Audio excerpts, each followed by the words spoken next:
Hello everyone's. I am here for my review of Real Housewives of Salt Lake City Season 1 Reunion Part 1. If you are new to my channel, welcome. If you're returning, you one of my peoples, welcome back. So y'all, the ladies, they done had time to sit back and see what each and every one has said about each and every one. So now everybody in their feelings. Now, the setup, I think, was decorated very beautifully. It looked like it was faux snow on the ground. It was some like wood logs in the back, giving you the feeling like I'm either in the backyard of somebody's wonderful chalet, or we are in the living room where there's a big old fireplace, you know, big old fur blankets and all that stuff. I thought it was very, very pretty. I think my favorite look would have to go to Heather. I did not like, she had on this like burgundy long gown with like a slit up one side. Mary, she had on some kind of like bronze gold dress with like a fur collar. I didn't really understand that. You know, Jen, I mean, it didn't even need to be a reunion. Jen was gonna be doing the most with her outfits. I don't remember what the rest of the girls looked like, but I know my least favorite was Mary, and my favorite was Whitney. Now we get to talking about Brookes' fashion show and how Meredith was appalled that Jen was speaking on his fashions. And I was like, I guess I got to stand in line too, because you would have been appalled at me. I don't know a lot about fashion, but I assume that when you're throwing a fashion show, we need more than one outfit. We need more than one look. All the models had on the same outfit. The only difference was your outfit. I mean, I guess I don't want to say he was too vain for have another model wearing what he was having, but I was like, if you was gonna go with this exact look for each model, okay, instead of white, we can go with red, we can go with blue, we can go with a different color instead of this white stripes. I told y'all when I first saw it, it reminded me of like an Adidas jogging suit, but instead of the lines, it had whatever his clothing line is called. But she all appalled. I was like, I guess because you were Brooke's mama, you supposed to feel some type of way. But I would have been one of the many people in line like, okay, so this is a fashion line. Why am I only seeing one look? The question is asked, do you believe that Jen is self-absorbed? I do. We seen that, I want to say episode 2. Because Jen has made each and every episode about her. She likes to cut up several foods, have you run behind her after cutting up several foods, and then get mad that you don't come after her in a manner in which she would like. I'm like, child, we started off the season with her throwing Lisa a birthday party. Ed said birthday party. Jen had her culture running all up and through. She was doggone and making a grand entrance. Lisa didn't even make a grand entrance. Was it Lisa's party or Meredith? I want to say Lisa, but I could be. It could have. Yeah, it was Lisa. It was Lisa's party. Lisa didn't even make a grand entrance. But Jen, who's throwing a party, I guess she figured, I'm throwing a party. It is at my house. I will make this grand entrance. I will make things about me. I will be yelling at Mary because she said I smelled like hospital, and I was offended by that. We did that all the way up until the last episode where... What was the last episode about? I'm pretty sure Jen was going off about something, because Jen is going off about something each and every episode. So, do I believe that she is self-absorbed? Yes. First episode, party all about her. Then she get to fussing at Mary. Her, for the first 2 episodes, was her anger towards Mary. That shifted to her anger towards Whitney. And then so on and so forth. I'ma forgive you. Tell you I forgive you. But then I'm going to still be mad about it and not tell you that I don't forgive you. And I guess you're supposed to be psychic or clairvoyant or whatever the word I'm looking for can't come to me right now. But one of those was probably it. And then start the process over. That's too much to be asking for me as a friend. If you forgive me, we going to squash it. You not going to sit around here and forgive me, then get mad again and expect me to keep on apologizing. Nope, I apologized that first time, and I was sincere about it. If you don't accept it, that's on you and not on me. So we get to talking about how Heather felt that Lisa had dissed her the first episode. But let Lisa tell it that Heather completely turned her back on her. And I was like, hold up. They rolled that beautiful bean footage. And I don't know what Lisa saw or recollects. But clearly, Heather was trying to, get to Lisa to say, hey, whatever, how you doing? Nice dress. Your hair look nice.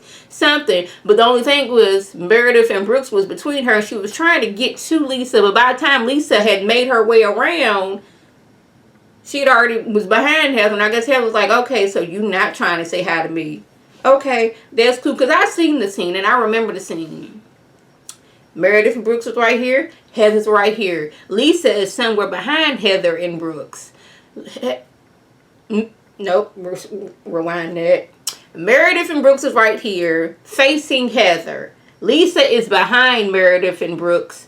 Heather is trying to get to Lisa to engage in some type of way. I don't think it was confrontational, but she can't because Meredith and Brookes is in her way. And by the time that Lisa has made her way all the way around, Heather's trying to go this way. Lisa then went this way, and now Heather's back to her. It is not like Lisa walked in and Heather completely did I'm turning my back on you. And no ma'am, it was not like that. And I don't know what she saw, but I would love, even though I know it would take a longer time, when these ladies would bring up a certain situation that would happen, they would show it to them. Because they be like, when they're like, okay, you said this about somebody, they'll show that, this scene, this happened right here. They'll show that scene. I would love, and like I said, I know it will probably take a lot and probably cost a little bit more money. But well, this is not how this has happened. This is how this happened. And they wrote it, they show it to us. But the girls on the stage, they just going by what they trying to remember. I don't remember exactly what happened. I was like, I would love for them to see right here, Exhibit A. I'm clearly trying to get to Lisa, who was behind these two right here. I go right. She is going towards my left. By the time I'm trying to get to her, she has already made it around and she no longer by me. So I'm figuring you ain't trying to say nothing to me, so I'm not gonna say nothing to you. I would love that to happen. Probably not going to happen because they're not trying to spend that extra money and go through all the extra footage to, figure out what happened. Mary going on and on about how she, be wearing these fashions and all these designers. I'm going to say this. This is a clear case of just because this is a designer brand and it costs all this money does not make it cute. I don't care if you are wearing Versace, if you're wearing Valentino, if you're wearing all of the top brands that cost thousands upon thousands of dollars. If it's ugly, it's ugly. Point blank and a period.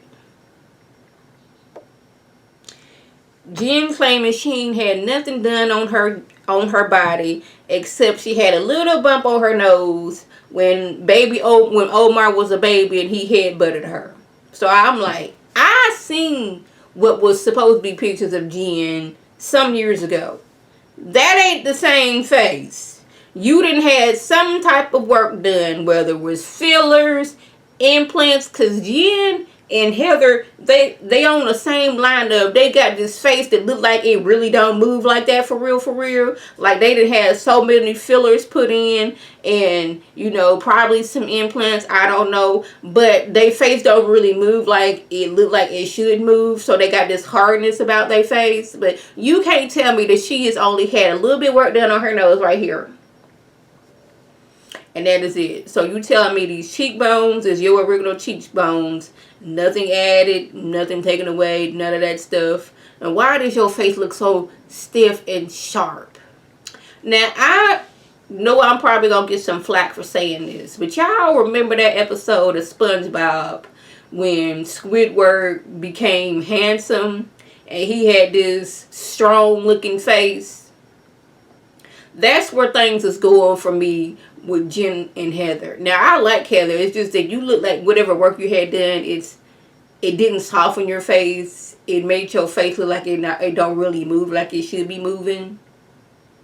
That's what it looked like it got going on.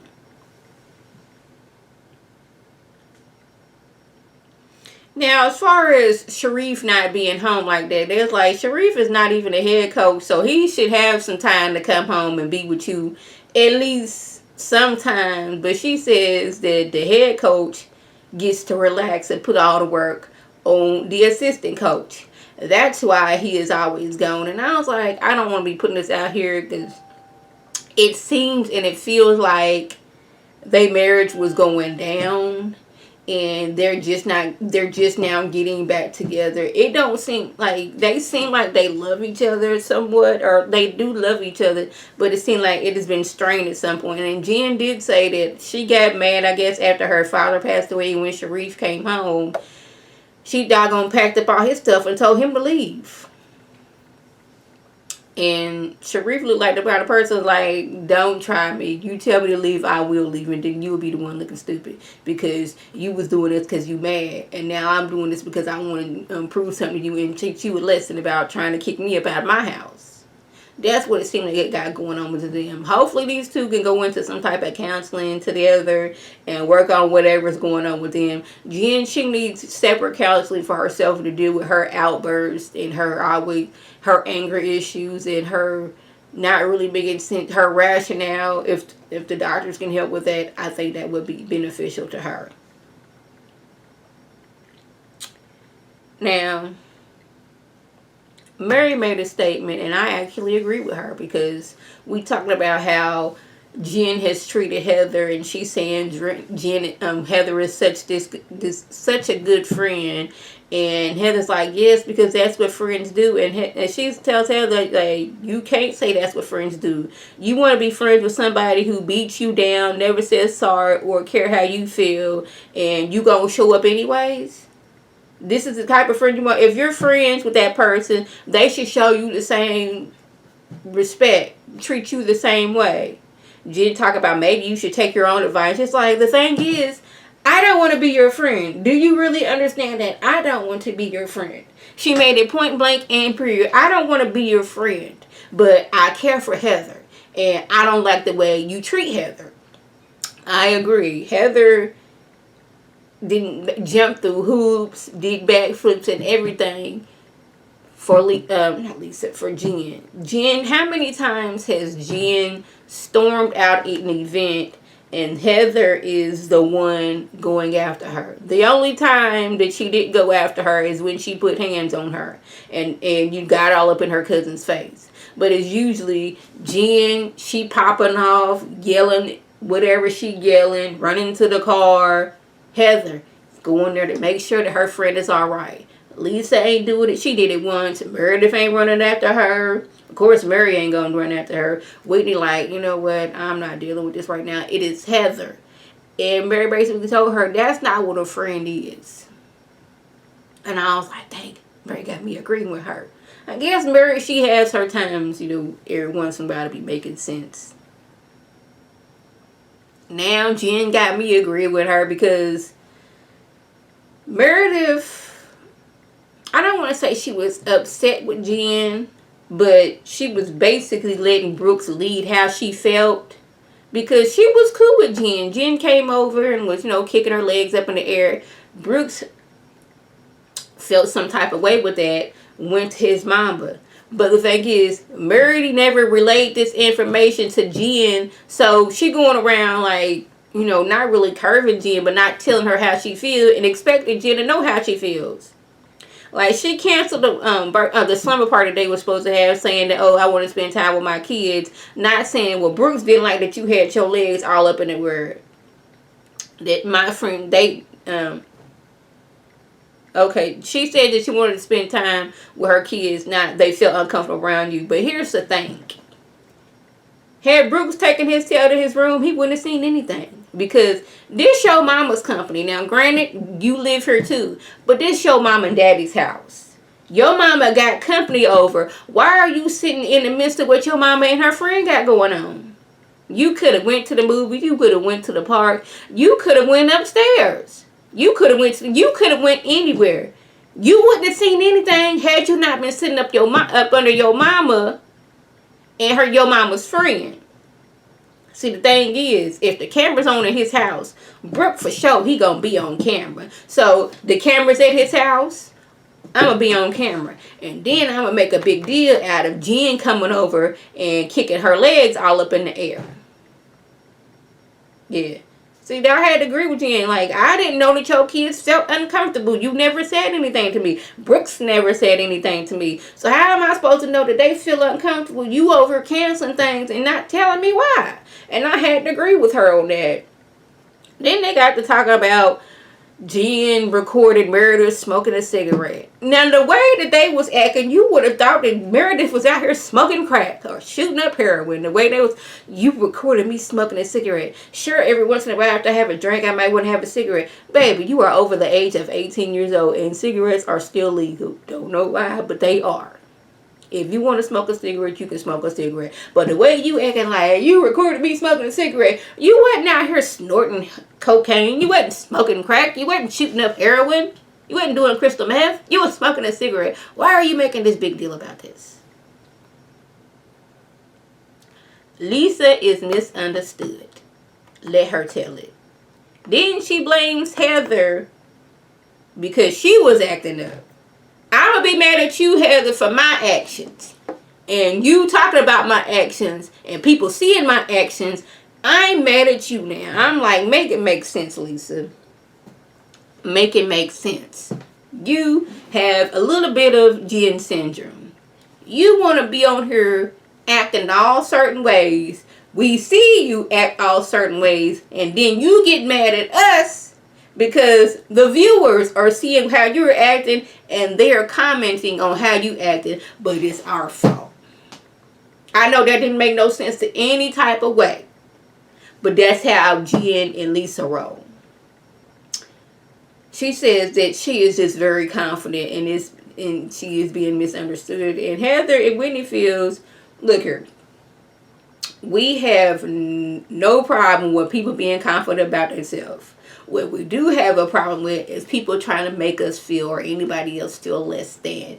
And Lisa does throw off that, oh, I am so much better than you because I do A, B, C, and D. I am so much better than you because this, that, and the third.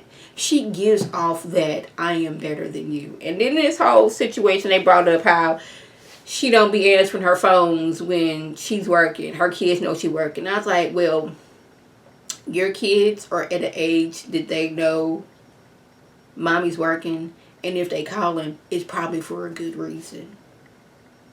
So what if they was calling because, hey, he was walking down the stairs, fell, broke his arm. We're on the way to the emergency room. He might need to have surgery. You not entering because you working. So now they can't do nothing for the little boy because we don't have no parent or guardian here because your tail out here working. And you trying to make your kids be a part of this business. That little boy, what? Under the age of 10, he not trying to be in the family business. He trying to play video games. He trying to be up there in his little apartment bedroom. That's what he trying to do. And when he want to spend time with mom, I want to separate it from your business. I want to spend time with you. Watch a movie. Eat popcorn. Go to a movie theater when the movie theater was open. Go to the park. Do something like that.